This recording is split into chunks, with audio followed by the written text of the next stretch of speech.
समाजशास्त्र सोशियोलॉजी के पाठ्यक्रम में जिन नए विषयों का समावेश किया गया है उन विषयों में मूल रूप से परिवर्तन संबंधी जो प्रोसेसेस होती हैं, प्रक्रियाएं होती हैं, उनमें जैसे संस्कृतिकरण है, पश्चिमीकरण है, लौकिकीकरण और भूमंडलीकरण है। इसमें पश्चिमीकरण और लौकिकीकरण ये नए टॉपिक्स हैं, इनके बारे में पढ़ेंगे।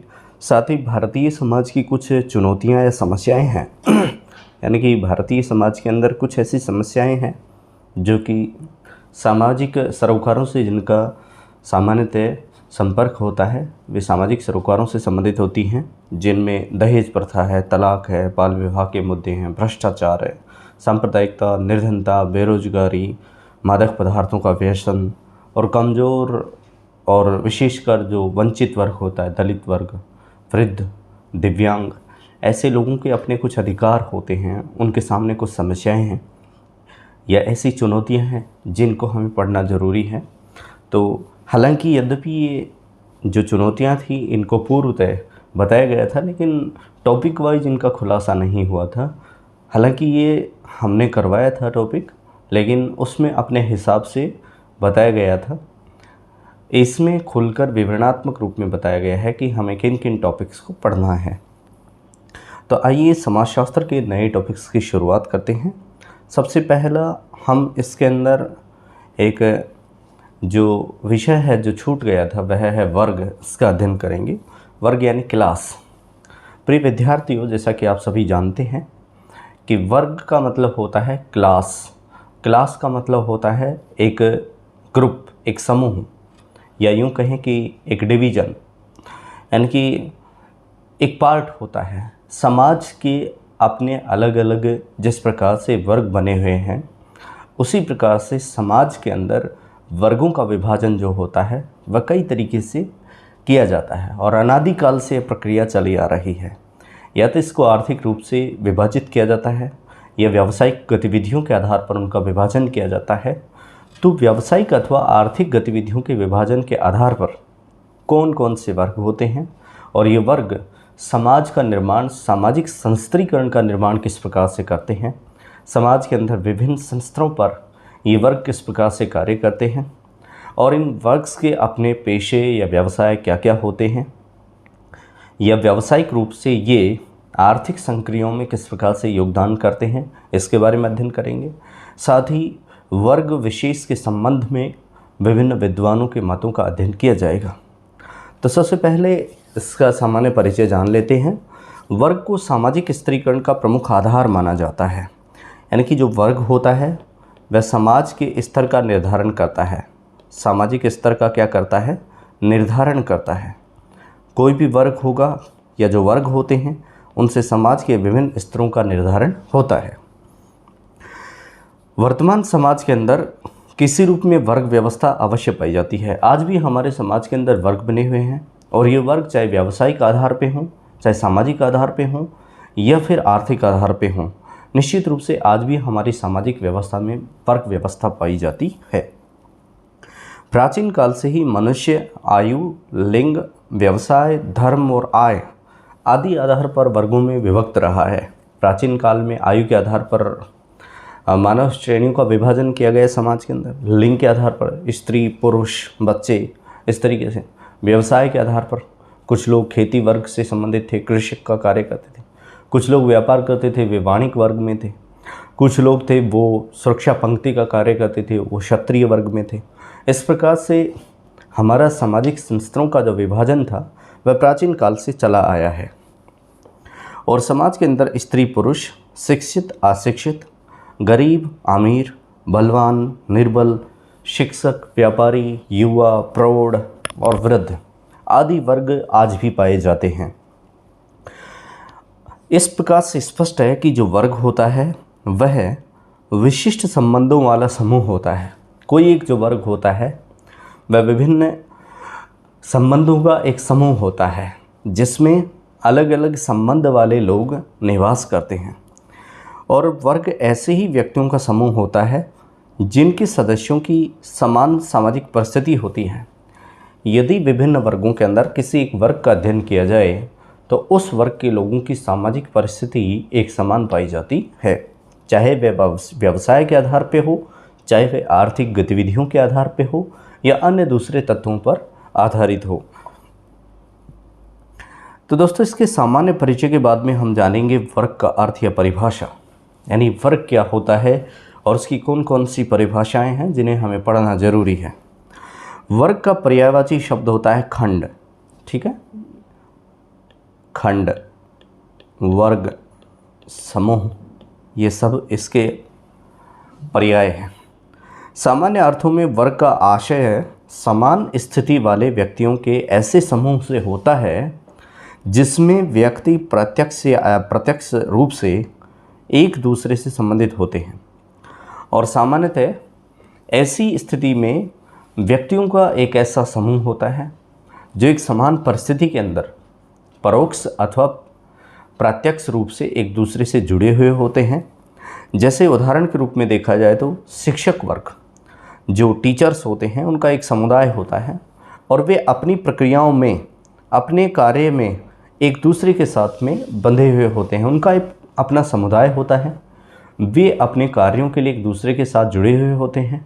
वे अपने अधिकारों के लिए एक साथ सामूहिक रूप से संबद्ध होते हैं या वे इकट्ठे होते हैं। उसी प्रकार से विद्यार्थी होते हैं। विद्यार्थी अध्ययन के अतिरिक्त अन्य सह शैक्षणिक गतिविधियाँ या उनके अधिकारों के लिए लड़ाई लड़ते समय एक विशेष समुदाय का निर्माण करते हैं, एक संगठन में कार्य करते हैं। इसी प्रकार से मजदूर और श्रमिक वर्ग होता है, वह भी अपने अधिकारों और अपने कर्तव्यों के प्रति संगठित होता है। इसी प्रकार से कामगार जो श्रमिक वर्ग होते हैं, जो दैनिक वेतन भोगी होते हैं, उनका संबंध भी इससे होता है। व्यापारी वर्ग के अंदर व्यापारी होते हैं, उनके अपने संगठन होते हैं, उनकी अपनी कम्युनिटी होती है और उसके आधार पर विभिन्न प्रकार के संगठनों का निर्माण करते हुए अपने अधिकारों के प्रति सजग होते हैं। इसी संबंध में बहुत सारे ऐसे समाज विज्ञानी थे जिन्होंने वर्ग की विभिन्न परिभाषाएं हमारे सामने प्रस्तुत की, और इनमें सबसे पहले परिभाषा थी मैकाइवर और पेज की। इन दोनों ही समाजशास्त्रियों ने कहा कि जो समाज होता है वह एक सामाजिक वर्ग समूह का ऐसा भाग होता है, यानी कि समाज के अंदर सामूहिक रूप से एक ऐसा समुदाय होता है जो कि सामाजिक स्थिति के आधार पर अन्य लोगों से पृथक किया जा सकता है। और जिसमें कहा गया कि सामाजिक स्थिति के आधार पर अगर देखा जाए तो ये एक दूसरे से अलग किए जा सकते हैं। इन दोनों को एक दूसरे से अलग करके समझा जा सकता है। कुल मिलाकर के कहा जा सकता है कि वर्ग सामाजिक व्यवस्था का वह उपांग है जो सामाजिक स्थिति के आधार पर दूसरे वर्ग से भिन्न होता है, यानी कि एक वर्ग के कार्य, एक वर्ग की कार्यशैली, उसके कर्तव्य, उसके अधिकार, उसके कार्य करने के तरीके दूसरे वर्ग से भिन्न होते हैं। इसी प्रकार से प्रसिद्ध राजविज्ञानी कार्ल मार्क्स ने वर्ग की अवधारणा, जो कंसेप्ट थी, उसमें बताया कि अगर आप किसी वर्ग को समझना चाहते हैं तो उसके आर्थिक आधार पर आप उसे समझिए। और उसने कहा कि वर्ग किसी भी समाज का एक ऐसी सच्चाई है जिसमें संपत्ति और उत्पादन के साधन दोनों ही सामाजिक स्त्रीकरण का आधार प्रस्तुत करते हैं। कार्ल मार्क्स ने कहा कि वर्ग जो होता है वह समाज के अंदर संपत्ति और उत्पादन का, यानी कि जो समाज के अंदर संपत्ति होती है सामूहिक रूप से, और जो उत्पादन के साधन होते हैं कि किस प्रकार से किसी कार्य को करते इसमें उससे एफिशिएंसी क्या हुई है, प्रभाव उत्पादकता, उसके साधनों को सामाजिक स्त्रीकरण का आधार प्रस्तुत करते हैं। या इसको सामान्य परिभाषा के रूप में रूसो के अनुसार इस प्रकार से समझा जा सकता है कि एक सामाजिक व्यवस्था जिसमें समाज में विभिन्न श्रमिकों के द्वारा किसी कार्य को करते समय जो उत्पादन किया जाता है उसमें उन सभी का प्रत्यक्ष और अप्रत्यक्ष रूप से योगदान होता है और वे इसके प्रमुख आधार स्तंभ होते हैं। इसके बाद में मैक्स वेबर समाजशास्त्री ने अपने विचारों के अनुसार कहा कि सामाजिक और आर्थिक व्यवस्था एक नहीं है। समाज की व्यवस्था और आर्थिक व्यवस्था दोनों अलग अलग हैं। आर्थिक व्यवस्था केवल ऐसी पद्धति है जिसमें आर्थिक वस्तुओं और सेवाओं का वितरण होता है तथा उपभोग किया जाता है। आर्थिक व्यवस्था के अनुसार सामाजिक व्यवस्था जो होती है उसमें आर्थिक व्यवस्थाओं और सेवाओं का वितरण किया जाता है और उनका उपभोग किया जाता है। यानी कि एक आर्थिक आधार पे किसी कार्य को करते समय किसी भी समाज के अंदर उसके उत्पादन, वितरण और उससे होने वाले लाभ का संबंध केवल आर्थिक संक्रियाओं में गणित होता है। और यही प्रक्रिया जो होती है ये वर्गों का निर्माण कर सकती है या करती है। उक्त विवेचना से स्पष्ट होता है कि विभिन्न समाज विज्ञानियों ने सामाजिक वर्ग को विभिन्न आधारों जैसे सामाजिक, सांस्कृतिक और आर्थिक आधारों पर समझाने का प्रयास किया है। इस प्रकार से कुल मिलाकर हम ये समझ सकते हैं, चाहे किसी भी वर्ग या समाज का आधार सामाजिक हो या आर्थिक हो या फिर सांस्कृतिक हो, प्रत्येक स्तर पर समाज को समझने का हमें अवसर मिलता है और इस प्रकार से उस समाज के अंदर जुड़े हुए वर्गों का अध्ययन हम कर सकते हैं। इसी प्रकार से ब्रिटेन और अमेरिका के आधुनिक समाज विज्ञानियों ने व्यवसाय को एक आधार मानते हुए उन्होंने व्यवसाय को एक आधार माना और उसके आधार पर वर्ग की एक अलग अवधारणा प्रस्तुत की। ब्रिटेन के समाज विज्ञानियों ने और अमेरिका के समाज विज्ञानी भी इसमें इन्वॉल्व थे। उन्होंने कहा कि धर्म तथा विलासिता को आधार मान के, चाहे धर्म हो चाहे विलासिता हो, भोग विलास हो, उसको आधार बनाकर वर्ग को स्पष्ट करने का प्रयास उन्होंने किया। और संक्षेप में कहा जा सकता है कि वर्ग सामाजिक स्त्रीकरण की एक मुक्त व्यवस्था का रूप है। यानी कि समाज के अंदर वर्ग होता है, वह व्यवस्था का एक स्वतंत्र रूप है जिसका आधार सामाजिक स्थिति, आर्थिक स्थिति, सांस्कृतिक स्थिति, शैक्षणिक स्थिति और योग्यता हो सकता है।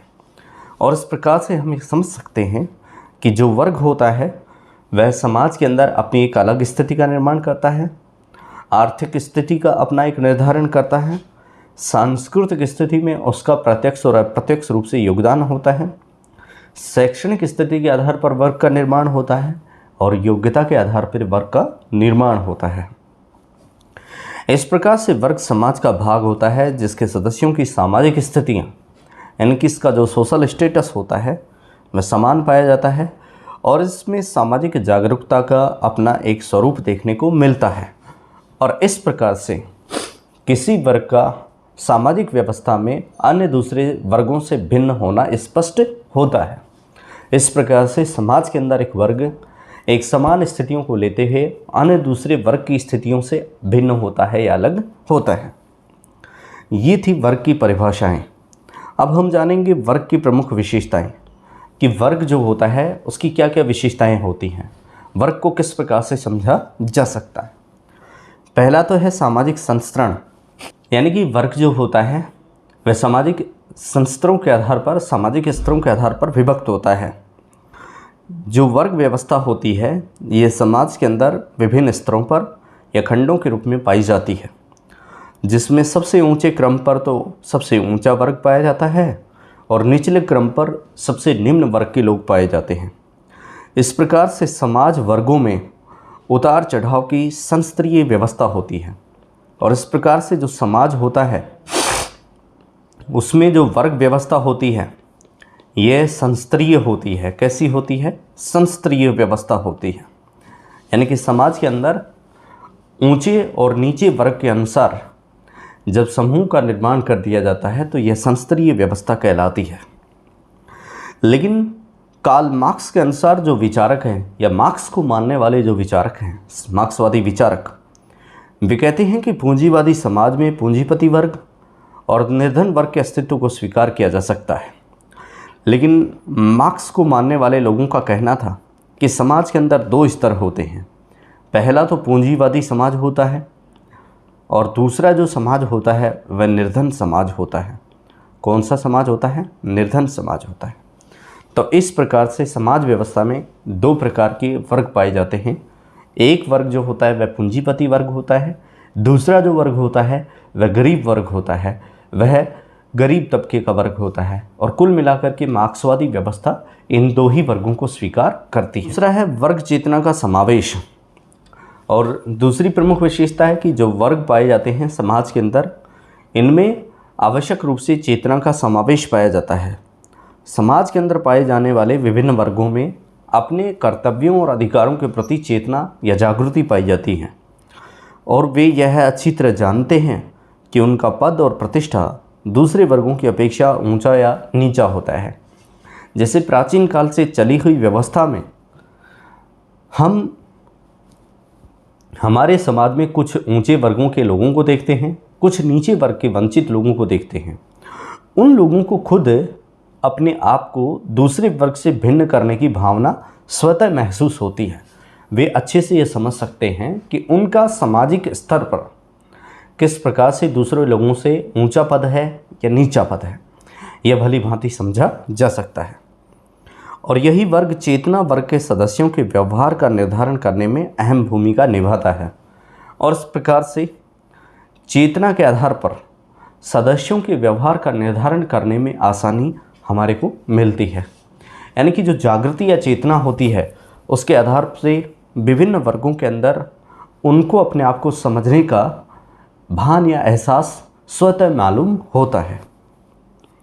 उनके सदस्यों के बीच में ऊंच नीच की भावना भी पाई जाती है।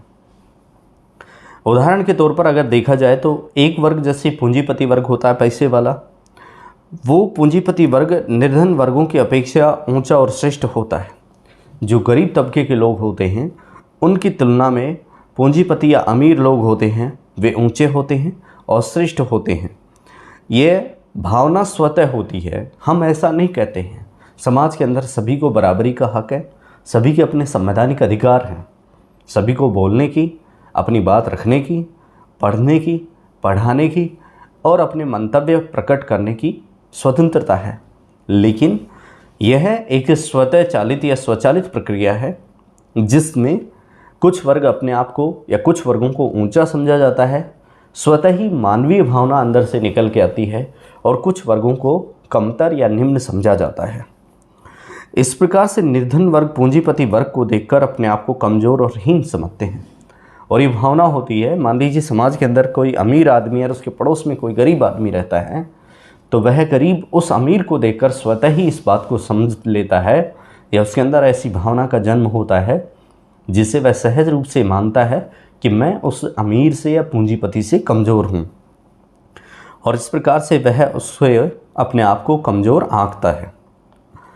चौथा प्रमुख विशेषता है वर्ग मुक्त व्यवस्था है, कि जो वर्ग की विशेषता होती है वह यह है कि वर्ग स्वतंत्र होते हैं, इनकी अपनी एक अलग व्यवस्था होती है। ये एक खुली व्यवस्था है जिसमें व्यक्ति अपनी स्थिति और परिस्थितियों के अनुसार किसी भी वर्ग में मिल सकता है। कोई व्यक्ति अमीर है, कल को वो गरीब हो सकता है।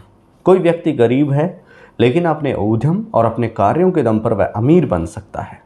इस प्रकार से सामाजिक स्तरीय व्यवस्था में वर्ग एक खुला अंग है जिसमें कोई भी व्यक्ति एक दूसरे वर्ग में जाकर मिल सकता है। उदाहरण के रूप में जैसे देखा जाए तो एक मजदूरी करने वाला व्यक्ति निम्न वर्ग का सदस्य होता है, लेकिन जब उसकी लॉटरी खुलती है या फिर यूँ माना जाए कि वह जब अमीर बनता है तो वह ऊंचे वर्ग में पहुंच जाता है। इसलिए माना जा सकता है कि व्यक्ति का भाग्य कभी भी बदल सकता है और वर्ग व्यवस्था एक खुली व्यवस्था है। नेक्स्ट विशेषता है वर्ग में जन्म का कोई महत्व नहीं होता है। अब हमारे समाज के अंदर जो वर्ग होते हैं उनमें जन्म चाहे कोई सी ही व्यवस्था में हो या जन्म होता है, जन्म के आधार पर वर्ग का विभाजन नहीं किया जा सकता, क्योंकि इसमें माना जा सकता है कि वर्ग की सदस्यता के लिए व्यक्ति की सामाजिक, आर्थिक, सांस्कृतिक और शैक्षणिक स्थिति जो होती है वह उसका प्रमुख आधार बनती है कि शैक्षिक रूप से वह किस वर्ग का अंग है, वह सांस्कृतिक रूप से किस वर्ग का अंग है या किस वर्ग से उसका समाज के अंदर संबंध है। उदाहरण के रूप पर किसी व्यक्ति का अशिक्षित परिवार में जैसे मान लीजिए जन्म होता है, लेकिन वह शिक्षा प्राप्त करके शिक्षित वर्ग के सदस्य ले सकता है, वह उच्च शिक्षा प्राप्त करके उस वर्ग में सम्मिलित हो सकता है। इस प्रकार से जन्म से ही किसी व्यक्ति को किसी वर्ग विशेष में ही रखना बाध्यकारी नहीं है। व्यक्ति ऊंची शिक्षा प्राप्त करके किसी दूसरे शैक्षिक उच्च वर्ग में सम्मिलित हो सकता है। नेक्स्ट है वर्ग व्यवस्था अस्थिर धारणा है। जो वर्ग हमारे समाज के अंदर होते हैं ये एक अस्थिर भाव है, इसमें कहीं स्टेबिलिटी नहीं होती है कि जो जिस वर्ग में वह उसी में रहेगा, ऐसा नहीं है। सामयिक रूप से विभिन्न परिवर्तनों को स्वीकार करते हुए किसी वर्ग का स्थायी होना स्वाभाविक रूप से सही नहीं है, उसमें परिवर्तन हो सकता है। इसकी धारणा अस्थिर होती है और वर्ग को बनवाने वाले आधारों में परिवर्तन होता रहता है। इस प्रकार से वर्ग व्यवस्था में परिवर्तन होते हैं और जो व्यक्ति अशिक्षित और अज्ञानी हैं वो शिक्षित और ज्ञानी होकर के अपना वर्ग बदल लेते हैं, यानी कि उनमें परिवर्तन हो सकता है। इस प्रकार से स्पष्ट है कि वर्ग का आधार अस्थिर होता है, यानी कि वर्ग अस्थिर भाव लिए हुए होते हैं, उनमें परिवर्तन हो सकता है और इस प्रकार से वर्ग व्यवस्था अस्थिर होती है। नेक्स्ट है, विभिन्न वर्गों में सामाजिक रूप से दूरी पाई जाती है। अब जो हमारे समुदाय के अंदर, हमारे समाज के अंदर जो वर्ग पाए जाते हैं उनमें सोशल डिस्टेंस पाई जाती है, सामाजिक रूप से एक दूरी पाई जाती है।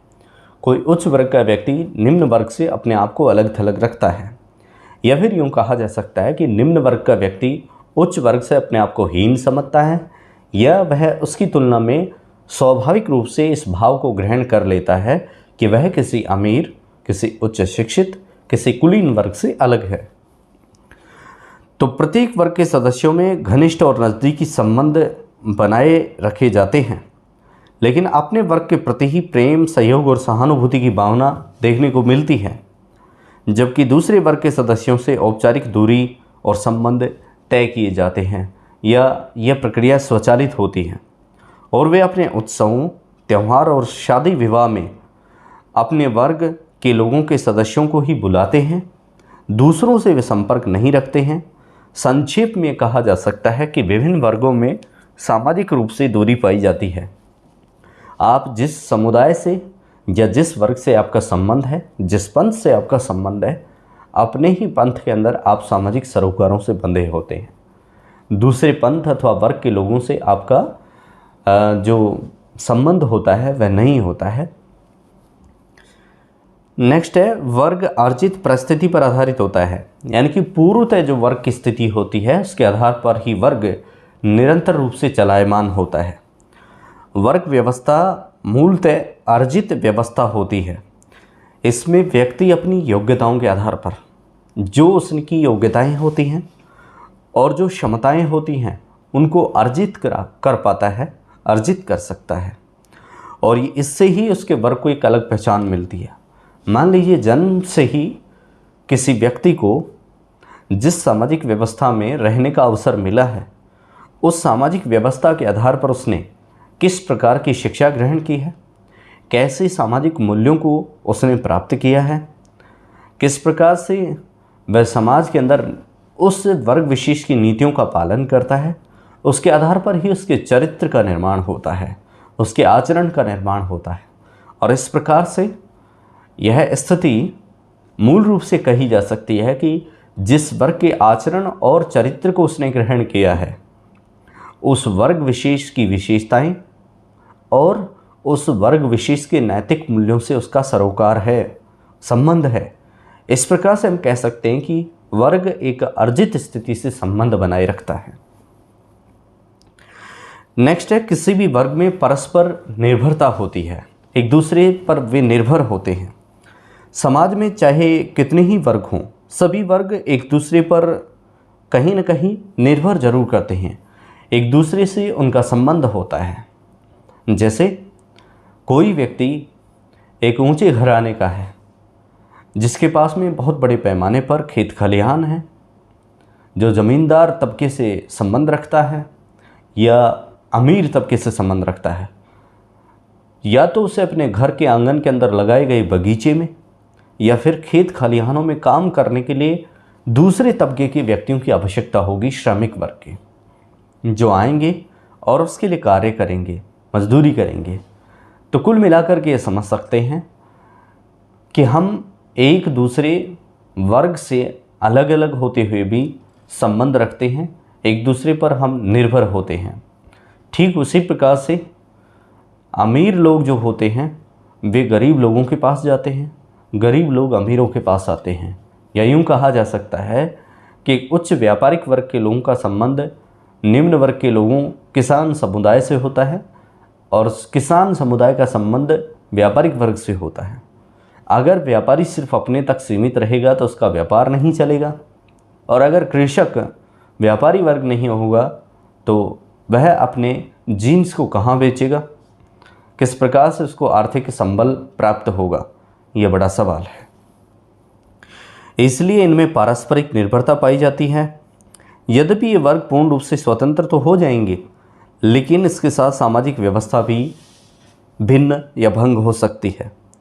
उदाहरण के तौर पर शिक्षित वर्ग के सदस्यों का संबंध पूंजीपति वर्ग से, मजदूर वर्ग से, अशिक्षित वर्ग से, व्यापारी और कृषक वर्ग से, सभी से होता है, और यह सभी वर्गों पर परस्पर निर्भर होते हैं।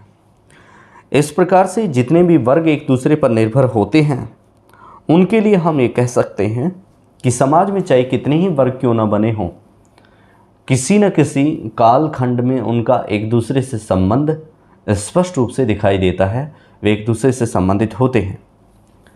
इसके बाद में है उपवर्गों का निर्माण।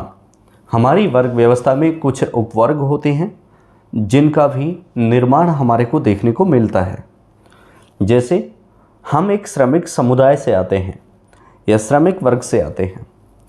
अब इस श्रमिक वर्ग के अंदर ही हमारे समाज में अलग अलग कार्य करने वाले लोगों का समुदाय होता है।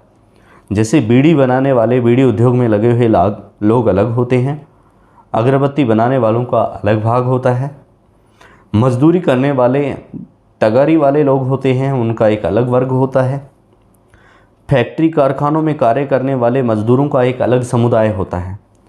इस प्रकार से यह भी वर्ग की एक विशेषता है कि विभिन्न वर्गों के उपवर्ग हमारी सामाजिक व्यवस्था में देखने को मिलते हैं। ये थी वर्ग की कुल मिला के 10 प्रमुख विशेषताएं। अब हम जानेंगे कि वर्गों का निर्धारण कैसे होता है, कि भाई वर्ग जो समुदाय विभिन्न समुदायों से संबंधित होते हैं हमारी सामाजिक व्यवस्था में, उनका निर्माण कैसे होता है, यानी वर्ग का निर्माण कैसे होता है,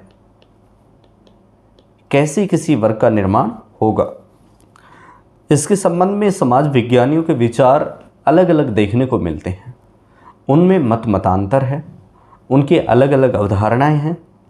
कुछ समाजशास्त्री तो हमारे समाज में इनके निर्धारण का आधार सामाजिक और आर्थिक तत्वों को मानते हैं मूल रूप से, लेकिन कुछ इनके सांस्कृतिक पक्ष को भी इनका मुख्य आधार मानते हैं कि जो इनकी कल्चर है इसके अनुसार ही विभिन्न वर्गों का निर्माण हुआ है। लेकिन कुछ लोग आर्थिक क्रियाओं और सामाजिक क्रियाओं के आधार पर उनका विभाजन करते हैं। लेकिन वास्तविकता तो यह है कि हमारे यहाँ पर वर्गों का जो निर्माण होता है उसके अलग अलग आधार हो सकते हैं। जैसे शिक्षा के आधार पर विभाजन, व्यवसाय के आधार पर विभाजन, लिंग, जाति, धर्म और संपत्ति अथवा उनकी इनकम के आधार पर उनका विभाजन किया जा सकता है। या राजनीतिक सत्ता के आधार पर जो लोग राजनीति से संबंध रखते हैं उनका अपना एक अलग समुदाय होता है।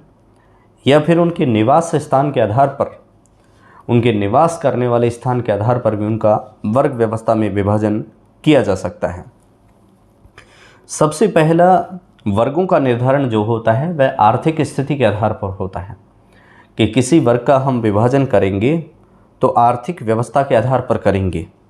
यानी कि समाज के अंदर पूंजीपति वर्ग को एक अलग वर्ग में रखा जाएगा, जो गरीब वर्ग है, श्रमिक वर्ग है, उसको अलग वर्ग में रखा जाएगा। तो कुल मिलाकर के आर्थिक स्थिति के आधार पर वर्ग का निर्धारण किया जाता है, जिसमें व्यक्ति की आर्थिक स्थिति उसे विशिष्ट सामाजिक स्थिति प्रदान करती है। जिसकी जैसी आर्थिक स्थिति होगी उसके अनुसार ही उसके अंदर वर्ग का संबंध बनाया जाएगा या उसका अपना एक वर्ग बना दिया जाएगा। व्यक्ति की आर्थिक स्थिति ही उसके जीवन स्वर्ग में गुजारने की स्थिति कर देती है या जीवन को नर्क से भी बदतर स्थिति में गुजारने को मजबूर करती है। जो लोग उच्च कुलीन वर्ग से होते हैं, जिनका संबंध बड़े पैमाने पर पूंजीपति समुदाय से होता है, वे लोग अच्छी जीवन जीते हैं, वे अच्छे भोग विलासिता में डूबे होते हैं वहीं दूसरी ओर जिनके पास पैसा नहीं होता है वे समाज के अंदर नरकीय जीवन को जीते हैं। इस प्रकार से इसी आधार पर समाज के अंदर उच्च वर्ग, मध्यम वर्ग और निम्न वर्गों का उदय होता है। इस प्रकार से जो बहुत ज़्यादा पैसे वाले होते हैं, अमीर लोग होते हैं, उनका अपना एक अलग समुदाय होता है। जो उससे कमज़ोर वर्ग वाले होते हैं उनको एक अलग भाग में बांट दिया जाता है आर्थिक आधार पे, और जो सबसे निचले गरीब लोग होते हैं जिनके पास में आर्थिक स्थिति बिल्कुल कमज़ोर होती है उनको एक अलग भाग में बांट दिया जाता है। इस प्रकार से वर्ग व्यवस्था का निर्धारण आर्थिक आधार पर किया जाता है। लेकिन इसके बारे में दो प्रमुख समाजशास्त्री कार्ल मार्क्स और मैक्स वेबर ने अलग अलग व्याख्याएं दी। आर्थिक आधार पर कार्ल मार्क्स ने अलग बात मानी है और मैक्स वेबर ने अलग। उन्होंने कहा कि वर्ग व्यवस्था के निर्धारण के विभिन्न आधार होते हैं, इसके अलग अलग आधार होते हैं जो समाज को विभिन्न स्तरों और भागों में बांटते हैं। इसके बाद में रॉबर्ट ब्रिस्टेड ने वर्ग निर्धारण के आधारों को 7 प्रकार से स्पष्ट किया है। यह आपके मेंस का 5 नंबर का क्वेश्चन हो सकता है। रॉबर्ट बीरस्टीड ने सामाजिक व्यवस्था में वर्ग निर्धारण के 7 आधार माने। 7 प्रकार से वर्गों का निर्धारण रॉबर्ट बॉरस्टेड या बीरस्टेड ने माना। पहला तो उसने कहा कि संपत्ति, धन, पूंजी या आय के आधार पर वर्ग का विभाजन हम कर सकते हैं। दूसरा उसका मानना था कि परिवार अथवा ब्लड रिलेशन, रक्त समूह के आधार पर एक अलग वर्ग का निर्माण किया जा सकता है। तीसरा निवास के स्थान के आधार पर कि वे कैसे परिवेश में रहते हैं, उस परिवेश के अनुसार समाज के अंदर इसका विभाजन किया जा सकता है। चौथा है निवास की अवधि के आधार पर कि वे कैसे निवास स्थान पर रहते हैं, उस निवास स्थान के आधार पर भी हम उनका विभाजन कर सकते हैं। पेशे के आधार पर, शिक्षा के आधार पर और धर्म के आधार पर। कुल मिलाकर रॉबर्ट बीरस्टीड ने इन 7 उपांगों के आधार पर वर्ग निर्धारण का किया जाना सुनिश्चित किया। लेकिन थॉस्टीन ने कहा कि समाज में वर्ग 4 प्रमुख आधारों पर ही बांटे जा सकते हैं, और ये जो 4 वर्ग होते हैं थॉस्टीन ने जो बताए उनमें पहला परजीवी, जो दूसरे पर आश्रित होते हैं। अगर इसको यूँ समझा जाए तो परजीवी का मतलब जो अपनी जीविका चलाने के लिए, अपनी आजीविका के लिए दूसरे वर्ग पर निर्भर होते हैं। दूसरा पुराने रईस या नवाब लोग जिनके पास में पुरानी संपत्ति है, जो पुराने ज़माने से जिनके दादा परदादा से ही संपत्ति में वे चूर हैं, ऐसे लोग। तीसरा नवधनाढ़ या सट्टेदार, यह वर्तमान में जो लोग अमीर हुए हैं फिलहाल की व्यवस्था में, जिन्होंने जीवन के अंदर या तो सट्टा खेला है, सट्टे का मतलब जिन्होंने जोखिम लिए, जिन्होंने किसी व्यवसाय में जोखिम ले या किसी कार्य विशेष में उन्होंने जोखिम लेके पैसा बनाया है। और चौथा माना उत्पादक श्रमजीवी कि वे लोग जो अपने श्रम के आधार पर, अपने किए जाने वाले कार्य के आधार पर या मजदूरी के आधार पर जिन्होंने उत्पादकता को जन्म दिया है। यह समाज के अंदर जो हमारी शास्त्रीय व्यवस्था है उसके अंग बनते हैं। वेवलन का कहना है, जबकि वेवलन थे उनका कहना था कि प्रत्येक वर्ग अपने से ऊंचे वर्ग में पहुंचने हेतु आकर्षक और विलासितापूर्ण वस्तुओं का उपयोग अधिक से अधिक करता है। वेवलन ने माना कि कोई भी व्यक्ति सामाजिक व्यवस्था के अंदर, सामाजिक व्यवस्था में निचले स्तर से ऊपर वाले स्तर की तरफ जाना चाहता है, ऊपरी स्तर पर, और इसके लिए वह प्रयत्न करता है। क्या करता है? प्रयास करता है। और इस प्रयास में वह जब सफल होता है उससे पूर्व उसकी जो लिलिप्सा, लालसा होती है, वह यह होती है कि वह अपने से ऊंचे वर्ग में जब पहुंचेगा तो वह आकर्षक जीवन व्यतीत करेगा, वह भोग विलासिता की चीज़ों का उपभोग करेगा, ऐसा उसका मानना होता है। और वह अपने से ऊंचे पद को पाने के लिए हमेशा आकर्षित रहता है, उसकी ओर लालायित रहता है, ऐसा मानना था वेवलन का। अब हम जानेंगे वर्ग व्यवस्था के अतिरिक्त नई वर्ग व्यवस्था, नवीन वर्ग व्यवस्था के नए आयामों के बारे में, कि हमारे समाज के अंदर जो नई वर्ग व्यवस्था है इसका जन्म कैसे हुआ, वर्तमान में जो वर्ग व्यवस्था है उसके कौन कौन से आयाम हैं, या new dimensions of the new class, नए वर्ग के नए आयामों के बारे में हम पढ़ेंगे। भारतीय सामाजिक व्यवस्था के स्त्रीकरण का प्रमुख आधार जो होता है वह वर्ग व्यवस्था है। प्राचीन काल से ही हमारे समाज के अंदर वर्गों का बोलबाला रहा है, या हमारा समाज वर्गों में विभक्त रहा है। आधुनिक समाज में भी औद्योगिकरण, नगरीकरण, शिक्षा व्यवस्था का बढ़ना, राजनीतिक और अन्य आंदोलनों के कारण इस व्यवस्था में परिवर्तन आया है। आज का समाज औद्योगिक समाज है, आज का समाज नगरीय समाज है, आज का समाज शैक्षणिक रूप से बट गया है। आज के समाज में राजनीतिक या विभिन्न सामाजिक सांस्कृतिक आंदोलनों के कारण भी भिन्नता आई है। कई नए वर्गों का जन्म हुआ है। पुराने वर्ग कुछ हैं जो विलुप्त हो गए हैं या पर्दे के पीछे चले गए हैं, और इसी प्रकार से आज के ज़माने में जिन नए वर्गों का जन्म हुआ है उन वर्गों में मूल रूप से बुद्धिजीवी वर्ग को सम्मिलित किया जाता है। पहला वर्ग आज की आधुनिक सामाजिक विभाजन व्यवस्था में देखने को मिलता है, वह है बुद्धिजीवी वर्ग। हमारे समाज में कुछ ऐसे लोग होते हैं जो बुद्धिजीवी वर्ग से संबंधित होते हैं। पाश्चात्य शिक्षा, संस्कृति और नवीन विचारधाराओं के प्रभाव से हमारे यहाँ पर लोगों के अंदर तर्कशीलता का निवास हुआ है। लोग जिन्होंने उच्च शिक्षा प्राप्त की है, पाश्चात्य संस्कृति के संपर्क में जो आए हैं, इससे उनमें तर्क का, बुद्धि का विकास हुआ है, और इसके साथ ही उनमें विवेक, लोकतांत्रिक मूल्यों और वैज्ञानिक मूल्यों का भी विकास हुआ है। जब तर्क और बुद्धि का विकास मनुष्य की आधुनिक व्यवस्था में हुआ तो इस तर्क अथवा बुद्धि के आधार पर उनमें विवेकशीलता का विकास हुआ है। लोकतांत्रिक मूल्यों के प्रति आज के लोग सजग या सक्रिय हुए हैं, और वैज्ञानिकता की ओर, यानी कि जो पुराने समय के अंदर अंधविश्वास थे पुराने वर्ग व्यवस्था में, उसको छोड़कर उन्होंने वैज्ञानिक तथ्यों की ओर प्रस्थान करना शुरू किया है। वे वैज्ञानिक तथ्यों को महत्व देने लगे हैं। तो इस प्रकार से बुद्धिजीवी वर्ग किसको मानता है? विवेकशीलता को मानता है, रेशनलिज्म को, और इसके अलावा वह डेमोक्रेसी को, लोकतांत्रिक मूल्यों को मानता है। इसके अलावा वह वैज्ञानिक मूल्यों को, साइंटिफिक फैक्ट्स को मानता है। वह अंधविश्वासों को नहीं मानता है। जैसे पुराने लोगों का मानना था कि रास्ते में बिल्ली मिल जाए तो रास्ता अशुभ माना जाता है आगे बढ़ना, या यूँ मानते थे कि भूत प्रेत या आत्माएं होती हैं। लेकिन आज के ज़माने में मनुष्य जो है उसने अपनी तार्किकता का, अपने विवेक का इस प्रकार से विकास किया है कि वह अंधविश्वासों को कभी भी वैज्ञानिकता पर तरजीह नहीं देता है। इस प्रकार से नए भौतिक वर्गों का उदय हमारी सामाजिक व्यवस्था में हुआ है। राजा राम मोहन राय और उनके द्वारा ब्रह्म समाज का जो स्थापना की गई थी, वह भी बौद्धिक व्यवस्था का या बौद्धिक वर्ग का ही एक अंग माना गया। राजा राम मोहन राय ने पुराने पाखंडों, आडंबरों, पुरानी सामाजिक व्यवस्था को नकार दिया था, नई व्यवस्था को स्वीकार किया था।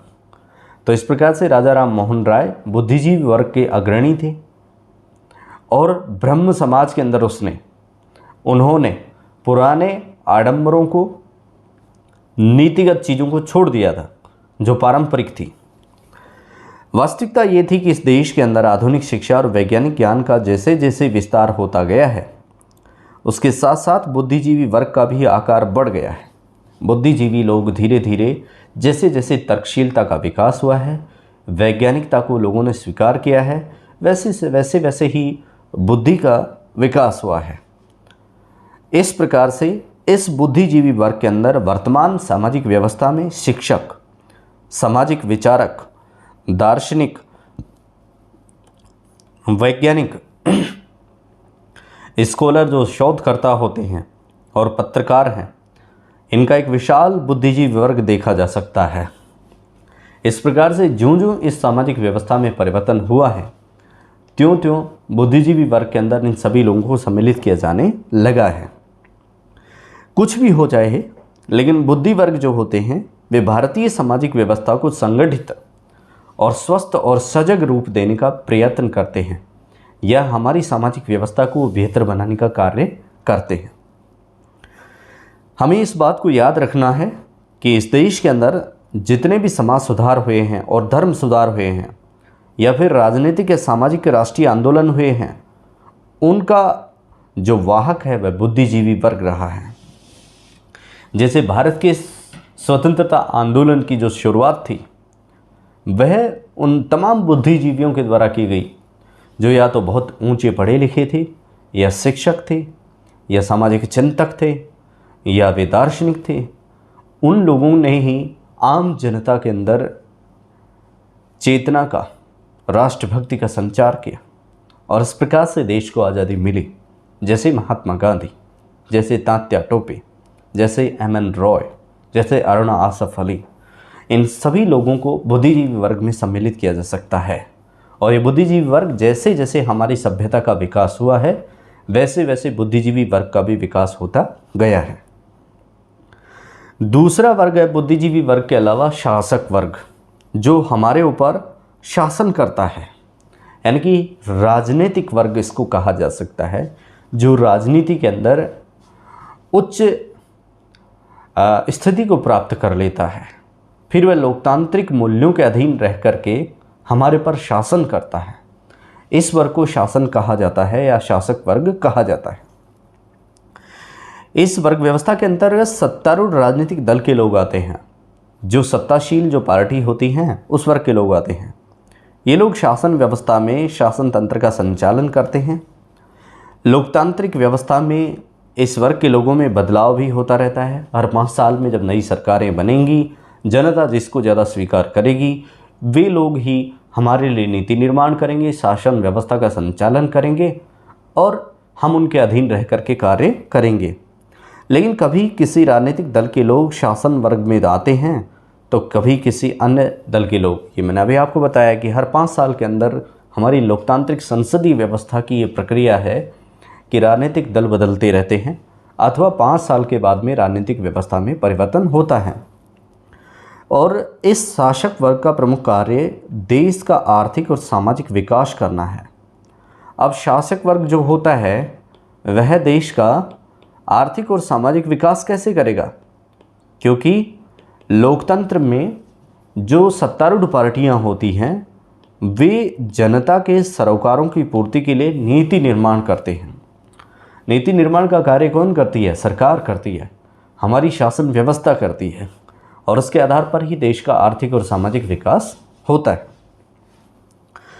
परंतु वर्तमान में देश राजनीति के गिरते हुए स्तर, नेपोटिज्म, भाई भतीजावाद, भ्रष्टाचार, करप्शन, बेईमानी और सत्ता लोलुपता की भावना इस प्रकार से बढ़ रही है कि यह जो शासक वर्ग है इसकी कार्य प्रणाली जो है वह शक के दायरे में है। यह समझा जा सकता है कि वर्तमान में हमारी लोकतांत्रिक संसदीय व्यवस्था में जो राजनीतिक पार्टियां हैं वे या तो सांप्रदायिक दंगों को भड़का रही हैं, यानी उनके राजनीतिक मूल्यों का ह्रास हुआ है, या फिर उनमें राजनीति में अपने ही बेटे को आगे बढ़ाने का, अपने भाई भतीजों को आगे बढ़ाने का या अपने ही वंश को आगे बढ़ाने का प्रचलन है। भ्रष्टाचार बड़े पैमाने पर इससे पनप रहा है, बेईमानी देखने को मिल रही है और इन तमाम चीज़ों के प्रति उनके आकर्षण के कारण उनमें सत्ता की लोलुपता देखी जा सकती है, यानी कि वो सत्ता को पाने के लिए किसी भी हद तक जा सकते हैं। तो कुल मिलाकर के कहा जा सकता है कि जो दूसरा आधुनिक सामाजिक व्यवस्था का वर्ग है शासक वर्ग, उसमें भी विभिन्न नैतिक मूल्यों की गिरावट देखी जा सकती है। तीसरा वर्ग है मजदूर या श्रमिक वर्ग, जो आदिकाल से चला आ रहा है। प्राचीन वर्ग व्यवस्था में भी श्रमिक वर्ग था, पहले भी मजदूर थे, आज भी हैं। भारत की कुल आबादी का लगभग 1/3 भाग इस वर्ग के अंतर्गत कार्य करता है। भारत की जो कुल आबादी है उसका 1/3 भाग श्रमिक वर्ग के तहत सम्मिलित किया जाता है। ये लोग मेहनत कश होते हैं, सर्वहारा लोगों का वर्ग होता है, जिसके पास रोजी रोटी आजीविका के लिए मजदूरी या श्रम के अलावा कोई और साधन नहीं होता है। ये लोग अपनी मजदूरी के दम पर ही अपनी आजीविका को चलाते हैं। और इस वर्ग के सदस्य मिल अथवा कारखानों के अंदर कार्य करते हैं। खाने, चाय बागान, होटल्स आदि में दिन रात कार्य करते हैं।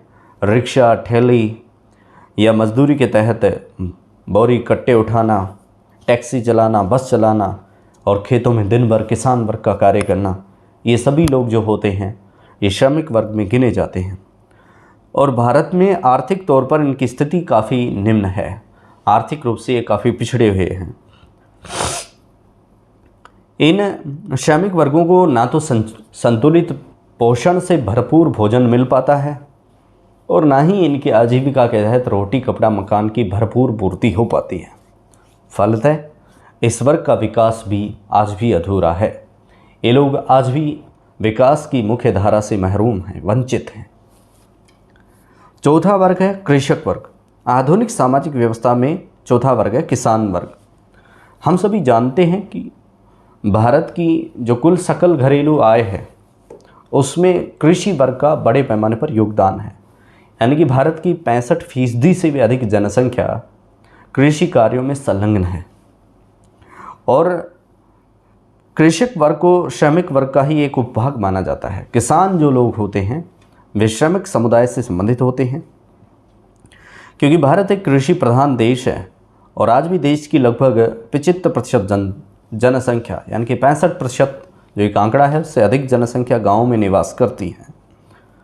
और लगभग देश के कुल श्रमिकों का या मजदूरों का 65% भाग कृषि कार्यों में किसान जो हैं भारत के अंदर 65% हैं।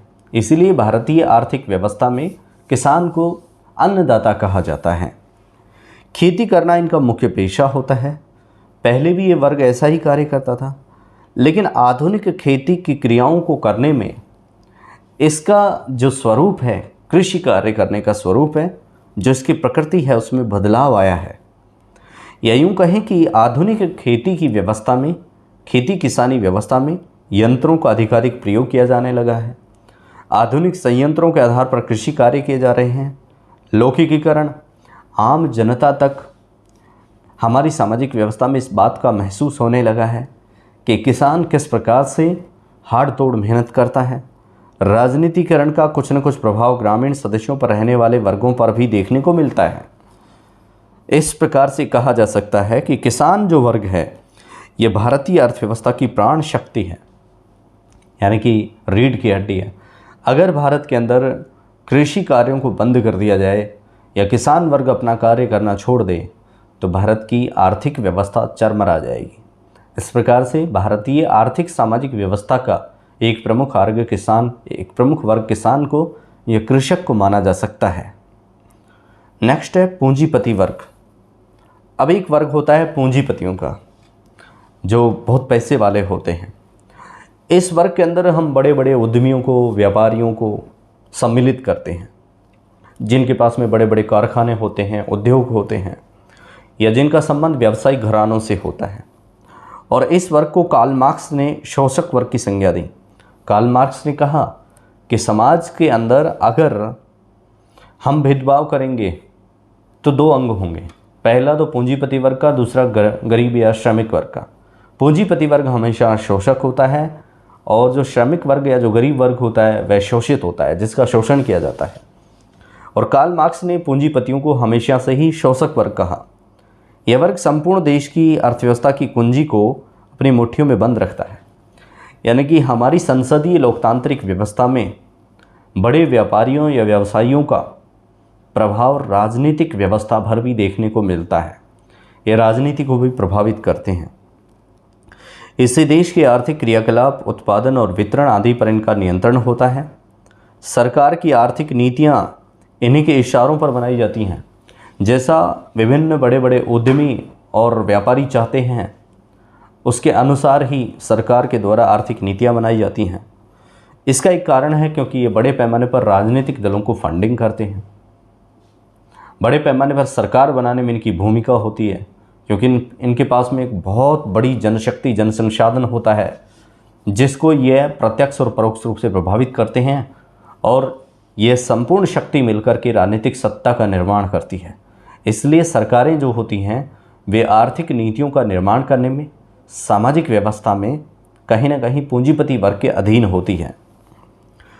अपनी इसी विशाल आर्थिक शक्ति के कारण सरकार पर अनुचित दबाव तक डालने की क्षमता इस वर्ग के लोगों में होती है। यह पूंजीपति वर्ग विलासिता का भोग करता है, ऐश आराम की ज़िंदगी बिताता है और इसी दृष्टि आकर्षण उपभोग और बर्बादी के कार्य भी करता है। चुनाव के समय राजनीतिक दलों को बड़े पैमाने पर चंदे के रूप में फंडिंग करते हैं। ये विभिन्न पैमानों पर सरकार को जब प्रभावित करते हैं तो इससे भी इनकम टैक्स और जो एसेट टैक्स होता है, संपत्ति टैक्स, संपत्ति कर, उसकी चोरी करते हैं। यानी कि देश की आर्थिक व्यवस्था को ये कहीं ना कहीं गलत तरीके से प्रभावित करते हैं। लेकिन चूंकि आज का समाज औद्योगिक समाज है, बदलता हुआ समाज औद्योगिकरण का एक प्रमुख उपांग है, इसलिए यह वर्ग जो होता है इसको प्रभावित करता है। इसमें बड़े पैमाने पर बड़े व्यापारियों को सम्मिलित किया जाता है जो वस्तुओं के उत्पादक और उपभोक्ता के बीच में कड़ी का कार्य करते हैं। आर्थिक हितों की रक्षा के लिए ये वर्ग कुछ भी करता है। यानी कि बड़े व्यापारियों से जब थोक व्यापारी कोई सामान खरीदता है तो वह रिटेलर्स या आम जनता तक उसको पहुंचाने में कमीशन खोरी करता है, उसमें टैक्सेस की चोरी करता है। इस प्रकार से देश की अर्थव्यवस्था को नुकसान होता है। साथ ही साथ ये जमाखोरी, मुनाफाखोरी और कालाबाजारी का कार्य भी करते हैं। और यह वर्ग फिर कालाबाजारी करता है या तो सामान की, या जमाखोरी करके मूल्यों में अतिवृद्धि करने का कार्य करता है, जिससे देश की आर्थिक व्यवस्था को नुकसान होता है। और विभिन्न व्यापारिक विज्ञापनों के माध्यम से लोगों की रुचि, पसंद और फैशन को बदलने में सहायक होता है। और ये धीरे धीरे लोगों की मानसिकता को भी विभिन्न विज्ञापनों और प्रचार प्रसार के माध्यम से प्रभावित करते हैं।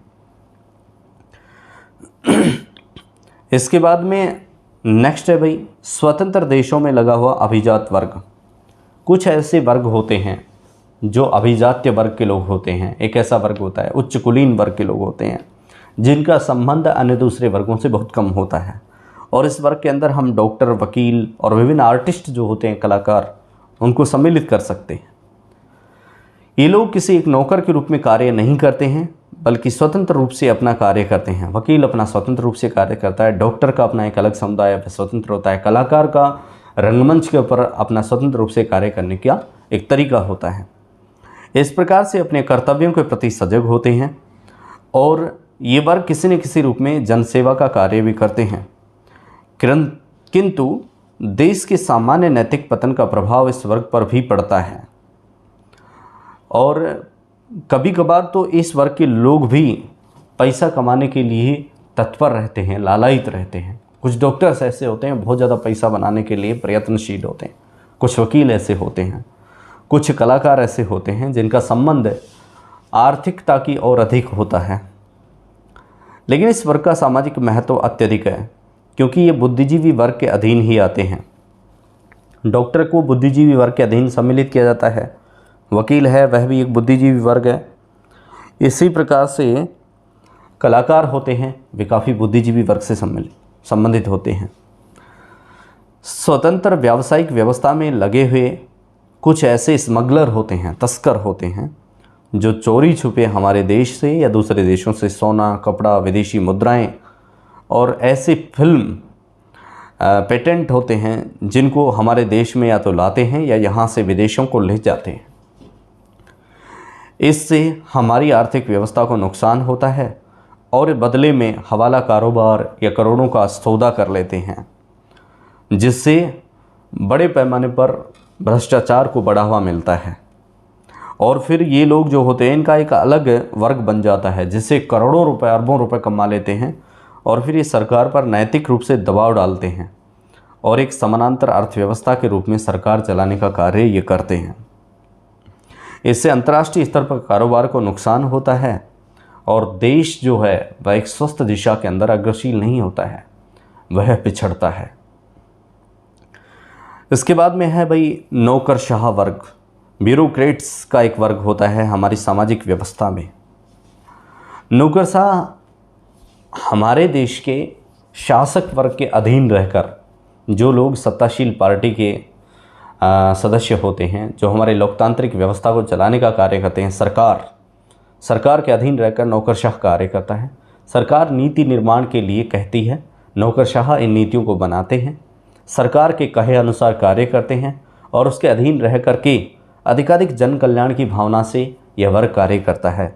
ब्यूरोक्रेट्स ये बड़े पैमाने पर प्रशासनिक मशीनरी को चलाने का कार्य करते हैं और ये अपने विशेष वर्गों के अंदर, विशेष कार्यों के अंदर तर्कसंगत रूप से बड़े ही सक्रिय होते हैं। इसमें सरकारी सचिवालय के कर्मचारी, जिला स्तर पर कलेक्टर, नौकरशाह आदि वर्ग सम्मिलित होते हैं। ये कर्मचारियों को अपने कार्यों का बोध करवाते हैं और शासन प्रबंध से संबंध इन कार्यों का रहता है। सरकार के बदल जाने पर ये बदलते नहीं हैं, ब्यूरोक्रेट्स लगातार कार्य करते हैं। भारत में इस वर्ग का प्रमुख कार्य प्रशासनिक कार्यों को चलाने का होता है, यानी कि हमारे सरकार जो होती है, चाहे वह व्यवस्था में हो या नहीं, इसके बावजूद भी ये निरंतर रूप से सामाजिक व्यवस्था को चलायमान रखते हैं। ये थे आधुनिक वर्ग, जिसमें नौकरशाह वर्ग, जिसमें बुद्धिजीवी वर्ग, जिसमें शासक वर्ग, जिसके अंदर श्रमिक वर्ग, जिसमें पूंजीपति वर्ग आदि वर्गों का हमने अध्ययन किया है। अब हम जानेंगे वर्ग व्यवस्था के अतिरिक्त जाति और वर्ग में क्या अंतर होता है। क्या जाति और वर्ग दोनों अलग होते हैं, इसको समझना जरूरी है। जाति और वर्ग के संबंध में हम पूर्वतः आपको बता गए हैं, लेकिन जाति और वर्ग में मूलभूत रूप से कुछ भिन्नताएं होती हैं, कुछ अंतर होते हैं, जिनको विभिन्न आधारों पर सदस्यों की स्थिति में गतिशीलता, व्यवसाय, विवाह और पारस्परिक संबंध के आधार पर समझा जा सकता है। यानी मोबिलिटी के आधार पर, व्यवसाय विशेष के आधार पर जाति और वर्ग को बांटा जा सकता है, विवाह के आधार पर बांटा जा सकता है और उनके आपसी जो संबंध होते हैं, म्यूचुअल रिलेशंस, उनके आधार पर बांटा जा सकता है। और वर्ग और जाति के संबंध में श्री मजूमदार और मदान ने स्पष्ट किया कि जाति एक बंद वर्ग व्यवस्था है, लेकिन वर्ग एक खुली हुई व्यवस्था है। जैसे कुछ जाति के लोग व्यापार करते हैं, लेकिन कुछ जाति के लोग मजदूरी करते हैं। ऐसे लोगों का अपना अलग वर्ग बना हुआ होता है और कुल मिलाकर जाति और वर्ग जो दोनों ही होते हैं, ये हमारे सामाजिक स्त्रीकरण के प्रमुख आधार होते हैं। इनसे हमारे समाज का स्तर निर्धारित होता है। इस बारे में रजनीकांत शास्त्री ने कहा कि जाति तो नेचुरल है, जाति तो प्राकृतिक है, लेकिन वर्ग बनाया हुआ है, कृत्रिम है। जाति तो जन्म द्वारा प्राप्त होती है, ये हम सब समझते हैं। जो जिस जाति में जन्म हो लेता है वह उसी जाति का होता है, लेकिन जो वर्ग होता है वह उसके व्यक्तिगत गुणकर्म पर आश्रित होता है। और इस प्रकार से हम अंतर समझ सकते हैं।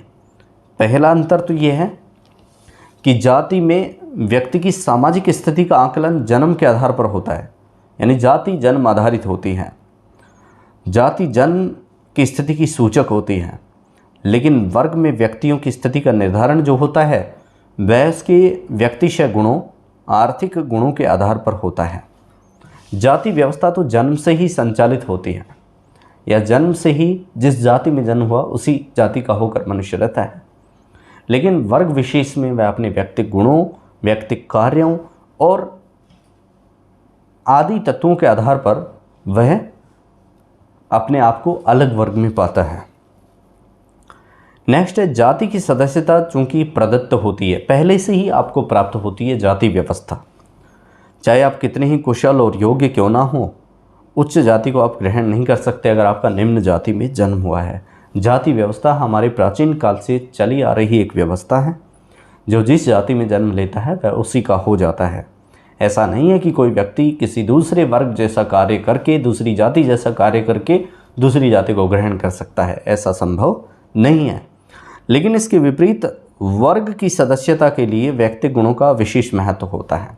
जैसे आप गरीब हैं, लेकिन अगर आपने बहुत हाड़ तोड़ मेहनत करी तो आप अमीर बन सकते हैं। अमीर एक वर्ग है। इस प्रकार से व्यक्ति वर्ग तो बदल सकता है, वर्ग तो परिवर्तनशील है, लेकिन जाति परिवर्तनशील नहीं है। नेक्स्ट है जाति के अंतर्गत प्रत्येक जाति का व्यवसाय पहले से ही निर्धारित होता है। हर एक जाति का अपना एक अलग व्यवसाय होता है और वे उस व्यवसाय से बंधे हुए होते हैं। लेकिन ऐसा कोई नियम नहीं है कि आप जिस जाति में जन्म लिए हैं वही व्यवसाय करें। आजकल ब्राह्मण वर्ग या अन्य दूसरे वर्ग या व्यवसायी वर्ग जूतियों का व्यवसाय भी करता है, जूतों का व्यवसाय भी करता है।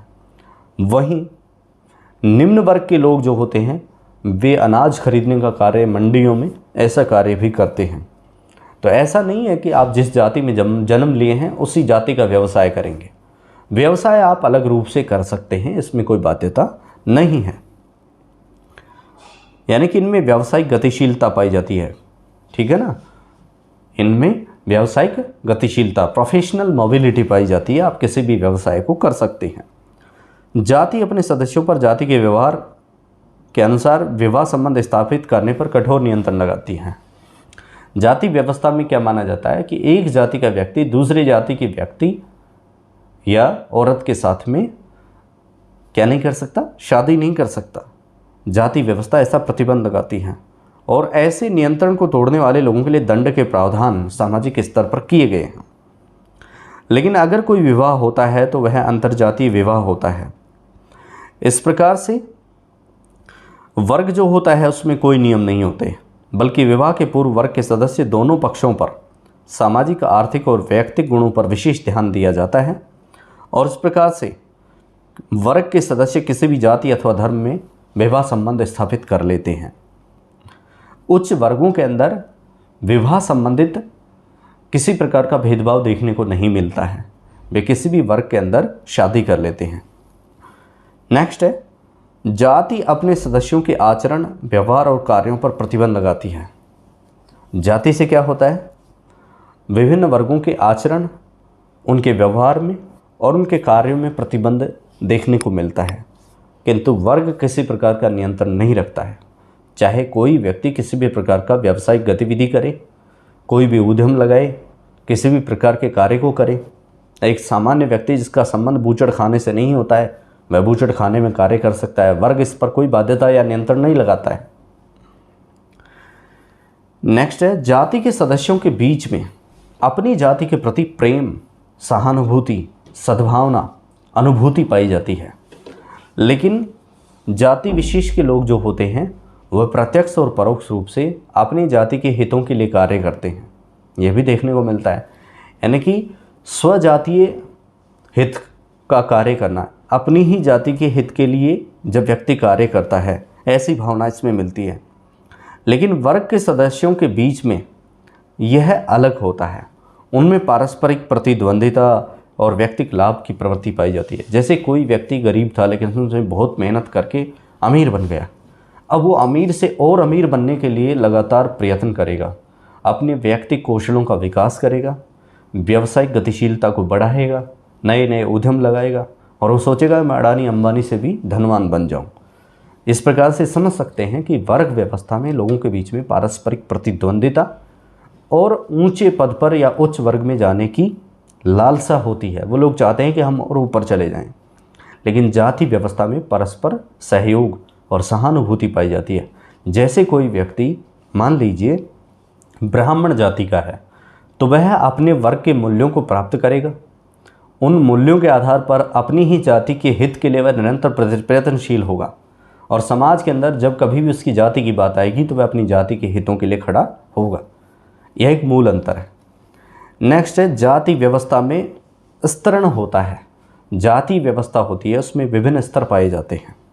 जैसे एक जाति अपने ही जातियों के अंदर विभक्त रहती है। जैसे ब्राह्मण जाति है उसमें भी स्तर पाए जाते हैं, जैसे सनाढ़ होते हैं, जैसे कायस्थ होते हैं, इसी प्रकार से जैसे गौड़ ब्राह्मण होते हैं, इसी प्रकार से मिडोतिया होते हैं। ये ब्राह्मण वर्ग का ही विभाजन किया गया है। खंडेलवाल होते हैं, इसी प्रकार से खंडेलवाल कौन से ब्राह्मण होते हैं, जो वाणिक वर्ग से होते हैं, बढ़िया वर्ग से होते हैं, जो व्यापार करते हैं। और अन्य दूसरी जातियां क्षत्रिय जातियां जिनमें राजपूत अलग होते हैं, तोमर अलग होते हैं, जाट अलग होते हैं, यादव अलग होते हैं, ठाकुर अलग होते हैं, जो क्षत्रिय कार्य करते रहे हैं। लेकिन कुछ ऐसे वर्ग होते हैं जो अपने ही वर्ग के अंदर अपने आप को पाते हैं और ऐसे वर्ग पिछड़े और वंचित वर्ग होते हैं जिनका जाति विशेष से कोई मतलब नहीं होता है। हालांकि उनमें भी संस्तरण पाया जाता है। जैसे हमारे यहाँ पर महत्तर समाज होता है, भंगी समाज, उनका अपना एक अलग समुदाय है, वे अपने समुदाय तक सीमित होते हैं। लेकिन जो वर्ग वंचित वर्ग हैं उनके अंदर शेड्यूल्ड कास्ट जो होती हैं, एससी वर्ग होता है, उसमें भी संस्तरण पाया जाता है, लेकिन उनके आपस में विवाह संस्कार और उनमें भोजन संस्कार समान पाए जाते हैं। तो कुल मिलाकर के इस आधार पर हम ये कह सकते हैं कि सामाजिक व्यवस्था में प्रत्येक वर्ग के अंदर भी स्तरण पाया जाता है, स्तर पाए जाते हैं। नेक्स्ट है जाति व्यवस्था एक बंद वर्ग होता है। जाति व्यवस्था एक ऐसा व्यवस्था का स्वरूप होता है जो बंद होती है। जैसे मेरा जन्म एक विशेष जाति में हुआ है तो मैं उसी जाति से संबंधित रहूँगा, मैं चाहकर भी अपनी जाति नहीं बदल सकता, मुझे नियंत्रित किया गया है जन्म से ही। जाति जन्मजात प्रदत्त होती है जो हमें प्राप्त होती है, और इसके आधार पर हमारे ऊपर विभिन्न नियंत्रण होते हैं, कंट्रोल होते हैं। लेकिन वर्ग व्यवस्था खुली हुई व्यवस्था है। कोई वर्ग जो होता है वह खुली व्यवस्था है, उसमें आपके ऊपर नियंत्रण नहीं होते हैं, आप अपने आप को बदल सकते हैं। जैसे उदाहरण के रूप में हम समझ सकते हैं कि टीना डाबी एक आईएएस थी, वह शेड्यूल्ड कास्ट समुदाय से है। अतर आमिर खान, जिसका धर्म भी अलग, जाति भी अलग, लेकिन ये इतने ऊंचे पढ़ लिख लिए थे कि इनके अंदर वो जात पात वाली भावना नहीं थी, उन्होंने शादी कर ली। तो वर्ग था ये। वर्ग कैसे बन गया? जाति व्यवस्था में वर्ग बन गया कि आईएएस बनना, यानी कि वो लोग कलेक्टर बन गए, नौकरशाह बन गए। नौकरशाह एक वर्ग है, अमीर एक वर्ग है, गरीब एक वर्ग है। गरीब गरीब से शादी कर लेगा, अमीर अमीर से कर लेगा, कोई अमीर गरीब से नहीं करेगा। इस प्रकार से टीना डाबी और अतर आमिर खान ने एक दूसरे से शादी की, तो वो इसलिए की कि नौकरशाह एक वर्ग था, इसमें ना तो धर्म आड़े आया ना जाति आड़े आए।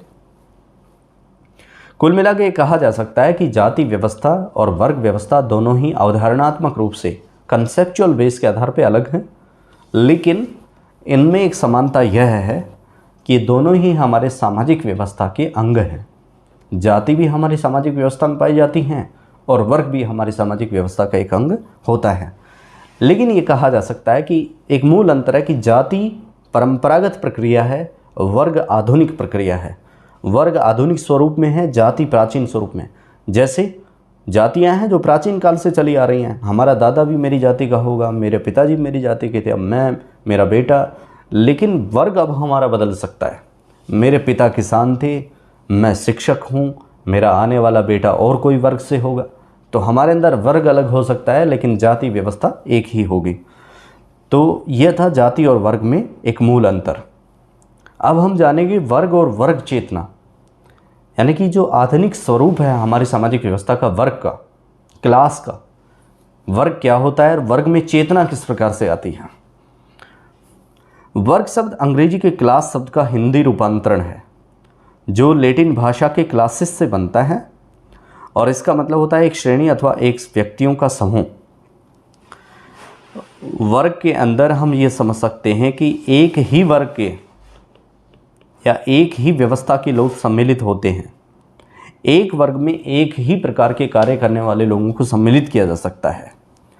और इसके बारे में लेनिन ने लिखा कि वर्ग एक ऐसा बड़ा समूह होता है जो सामाजिक उत्पादन को इतिहास के द्वारा निर्धारित करता है या इसकी दृष्टि के आधार पर उत्पादन के साधनों के साथ अपना संबंध रखता है। फलतः सामाजिक संगठन में इसकी एक भूमिका होती है। ये कह सकते हैं कि सामाजिक व्यवस्था में वर्ग विशेष का व्यक्ति किसी व्यवसाय अथवा उद्यम को करते हुए उत्पादकता का कार्य करता है, वह समाज के लिए योगदान करता है और इससे उस समाज अथवा उस वर्ग को बनाने में उसकी भूमिका प्रत्यक्ष या परोक्ष रूप से परिलक्षित होती है। लेकिन इसके परिणाम और उसको प्राप्त करने के तौर तरीके एक दूसरे से भिन्न हो सकते हैं। वर्ग एक अलग वर्ग की तुलना में अलग भिन्न हो सकता है, उसके कार्यशैली अलग हो सकती है, उसके परिणाम अलग हो सकते हैं। जैसे वर्ग में लोगों का एक बहुत बड़ा समूह सम्मिलित होता है। प्रत्येक वर्ग सामाजिक उत्थान के इतिहास द्वारा एक अलग स्थान प्राप्त करता है। सामाजिक समूह का उत्पादन के साधनों से संबंध होता है। नेक्स्ट है धर्म के सामाजिक संगठन में इनकी भूमिका होती है।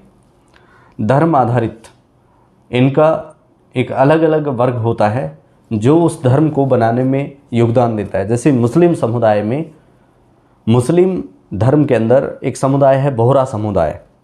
वो लोग सफ़ेद कपड़े पहनते हैं।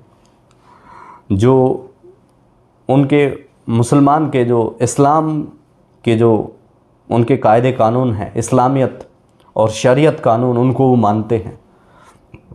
इसी प्रकार से एक वर्ग है उनका सुन्नी वर्ग मुसलमानों में, एक होता है शिया वर्ग। ये सभी वर्ग होते हैं जो अपने अपने वर्ग के अनुसार कार्य करते हैं। लेकिन इन तीनों ही वर्गों का प्रमुख कार्य क्या है? मुस्लिम धर्म को श्रेष्ठ मानना। ये तीनों ही वर्ग क्या मानते हैं कि मेरा मुस्लिम धर्म श्रेष्ठ है।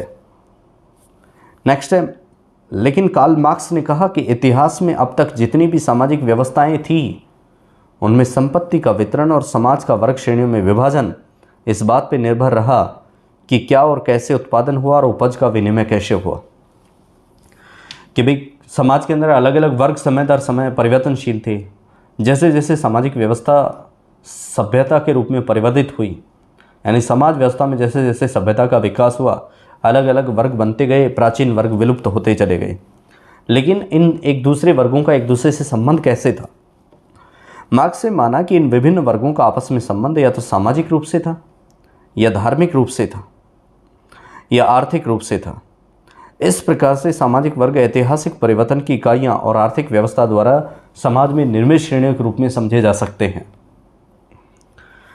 कार्ल मार्क्स ने वर्ग संबंधी विचारों को रेमंड एरा के निष्कर्ष के आधार पर देखा है।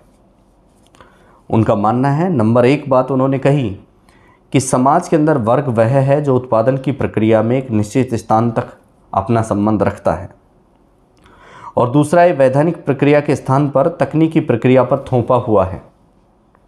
एक तो ये इसकी अपनी वैधानिक स्थिति एक दूसरे वर्ग की तुलना में अलग होती है, और दूसरा इसकी प्रमुख निष्कर्ष उन्होंने माना कि पूंजीवाद के विकास के साथ साथ वर्ग संबंध भी सरल होते जाते हैं।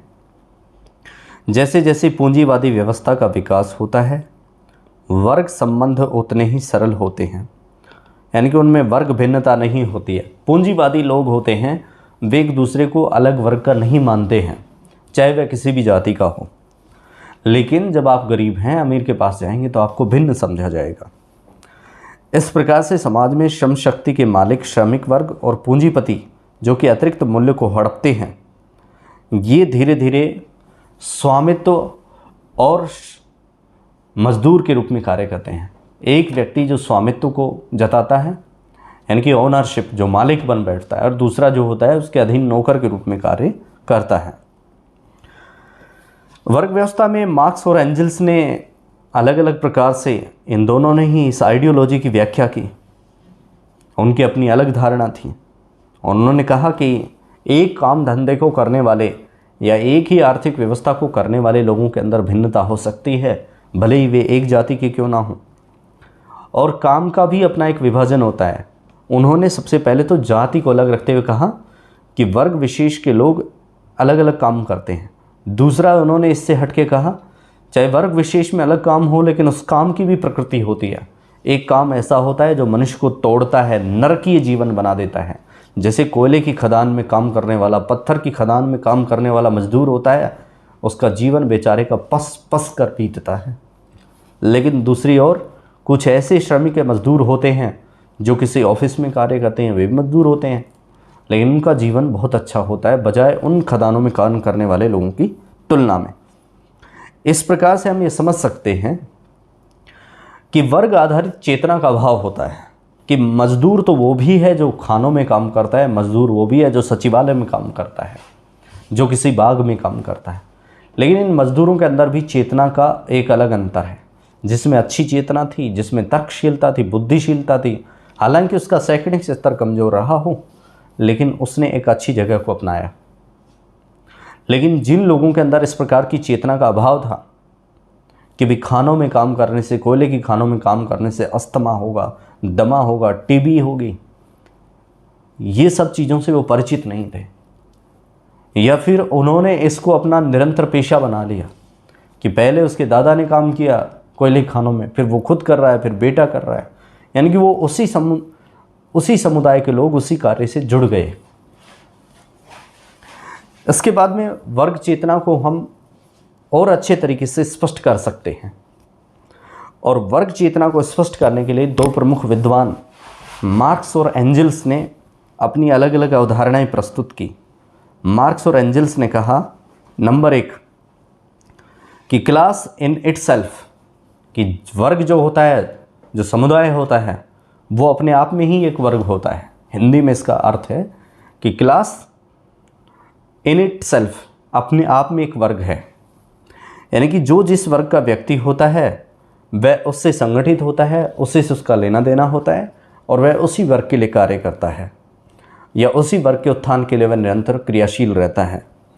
जैसे हम एक ही तरीके या कार्य के पेशे में हैं तो हम अपने समूह के लिए एक वर्ग का कार्य करेंगे, इसलिए इसको हम कहेंगे क्लास इन इटसेल्फ। दूसरा है class for itself. Class for itself, class in itself और क्लास फॉर इटसेल्फ, के लिए और के अंदर। अब इसमें अपने लिए वर्ग किसी कार्य व्यवसाय करने वाले लोग इसमें समर्पित होते हैं, जो अपने लिए कार्य करते हैं, अपने आप के अंदर नहीं, अपने आप के लिए कार्य करते हैं, इसलिए इनको सेल्फ वर्ग के लोग कहा जाता है। और समाज में इन वर्गों का जो निर्माण है वो कैसे हुआ? प्राचीन काल से ही, अनादिकाल से ये वर्ग व्यवस्था हमारी चलती आ रही है, जिसमें सभी प्राकृतिक प्रकृति में सहजता से इनको देखने को समझ सकते हैं, जिसमें व्यक्ति अपनी आवश्यकताओं की पूर्ति करता रहा है। ये प्राचीन वर्ग व्यवस्था शोषण की एक परंपरा नहीं थी, लेकिन मार्क्स ने कहा कि समाज में एक तो साम्यवादी युग के अंतर्गत दो वर्गों का निर्माण हुआ। एक तो पूंजीवादी वर्ग था।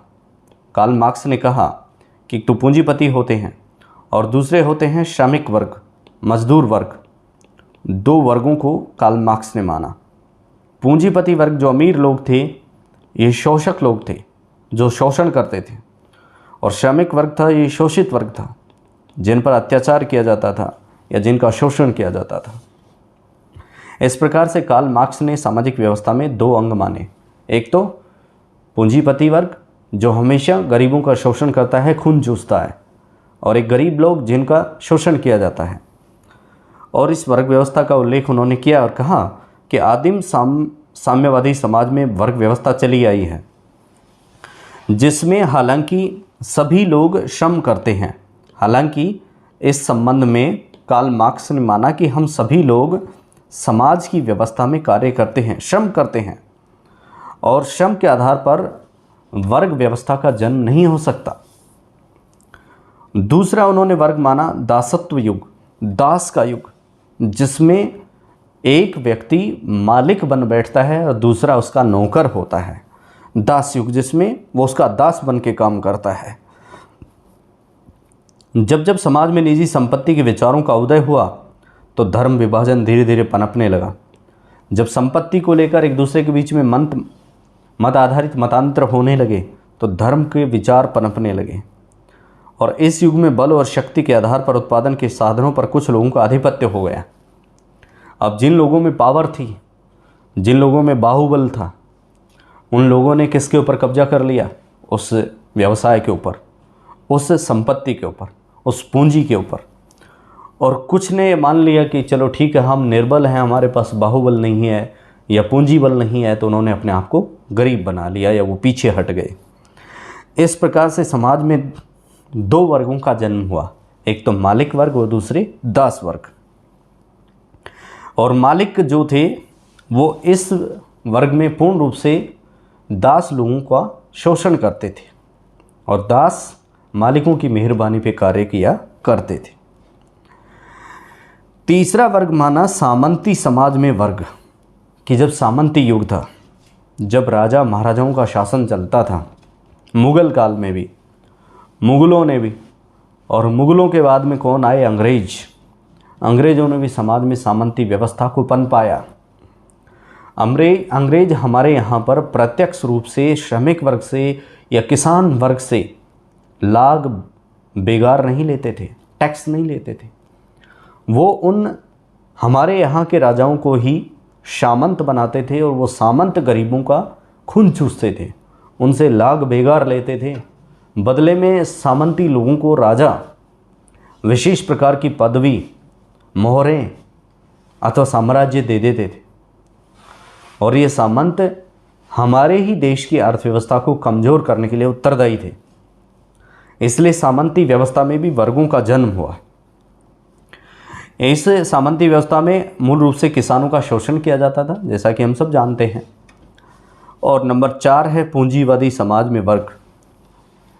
जब पुनर्जागरण का युग आया, पुनर्जागरण की क्रांति यूरोप से हुई, और पुनर्जागरण के उपरांत क्या हुआ, अंधविश्वास मिट गए, पुरानी परंपराएं समाप्त हो गई, पुराने तौर तरीके खत्म हो गए।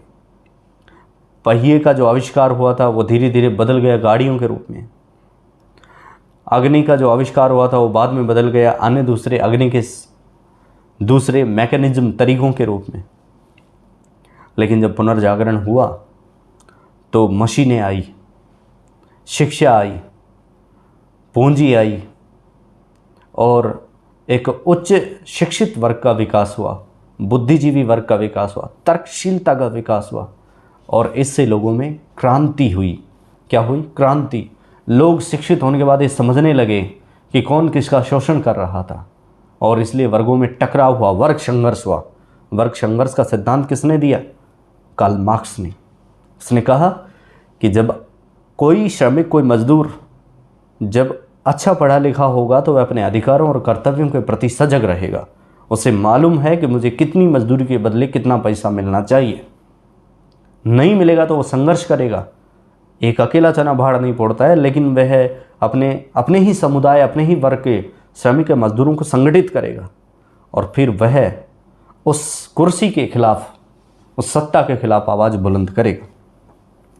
तो कुल मिलाकर के पूंजीवादी समाज जो पनपा, अंग्रेज़ों की भी यही नीति थी कि वे सबसे पहले उन्होंने व्यापार करना शुरू किया, फिर वो पूंजीवादी बने, फिर वो साम्राज्यवादी बने। तो इस प्रकार से पूंजीवादी समाज के अंदर भी 2 वर्ग बन गए, पूंजीपति वर्ग और गरीब वर्ग। जो लोग पैसा बहुत ज़्यादा कमा चुके थे वे पूंजीपति वर्ग के लोग कहलाए, और जो लोग श्रमिक वर्ग, गरीब लोग के लोग थे, वो बुर्जुआ वर्ग कहलाया। कार्ल मार्क्स ने इस बात की स्पष्ट रूप से व्याख्या की है द सोशल कॉन्ट्रैक्ट में। सामाजिक कॉन्ट्रैक्ट, सामाजिक समझौता, एक किताब लिखी कार्ल मार्क्स ने, उसमें स्पष्ट रूप से, रूसो का था सोशल कॉन्ट्रैक्ट, उसमें उन्होंने स्पष्ट रूप से लिखा कि सामाजिक व्यवस्था में एक वर्ग पूंजीपति वर्ग होगा और दूसरा बुर्जुआ वर्ग होगा जिसका शोषण किया जाएगा। लेकिन इसमें उसने आगे बताया कि सर्वहारा वर्ग के पास उत्पादन के साधनों का स्वामित्व तो नहीं होता है, वे उत्पादन के साधन होते हैं, जबकि पूंजीपति के पास में इनका स्वामित्व तो होता है, और वे लाभ कमाने के लिए सर्वहारा वर्ग का शोषण करते हैं। यानी कि खजाने की चाबी किसके पास थी? पूंजीपति वर्ग के पास। सर्वहारा वर्ग तो बुर्जुआ वर्ग था, जो मजदूर था, काम कर रहा था। और इस प्रकार से वर्ग व्यवस्था पूंजीवादी अर्थव्यवस्था के समय से चली आ रही है। अब हम जानेंगे इनके बीच में वर्ग संघर्ष कैसे हुआ।